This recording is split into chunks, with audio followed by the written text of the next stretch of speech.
வாக்கப்பட்டு வந்த நாள்லேருந்து உங்கள் அம்மாவோட தொல்லை தாங்க முடியலையா, எப்போ பார்த்தாலும் என்கிட்ட சண்டை போட்டுக்கிட்டே இருக்கா, நான் என்னைக்கு சந்தோஷமாக வாழ்கிறது அப்படின்னு பெண்கள் நம்மளுடைய சந்தோஷத்தை பற்றியே மட்டுமே யோசிச்சுட்ருக்கோம். ஆனால் ஆண்களோட வருத்தத்தை நீங்கள் யோசனை பண்ணி பார்த்துருக்கீங்களா? சின்ன பிள்ளையிலேருந்து வளர்த்த நம்மளுடைய அம்மாவா, இல்லை இடையில தாலி கட்டி கூட்டிகிட்டு வந்த தன்னோட பொண்டாட்டிக்கு எது பேசவாண்டு ரெண்டு பக்கமும் பேச முடியாமல் முழிச்சு போய் எத்தனை ஆண்கள் வாழ்க்கையில் வருத்தப்பட்டுட்டு இருக்காங்க தெரியுமா? உங்கள் புருஷனை நீங்கள் உண்மையிலே நேசிக்கிறீங்க தானே, அப்போ ஒரு இடத்துல விட்டு கொடுங்க உங்கள் மாமியாவுக்கு.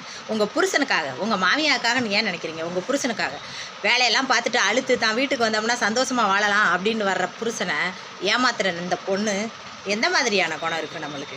அதனால் நம்ம புருஷனுக்காக மட்டும் நம்ம மாமியாவோட கொஞ்சம் சமாதானமாக போயிட்டுன்னா அவர் ரொம்ப சந்தோஷப்படுவார், வாழ்க்கையும் சந்தோஷமாக போங்க.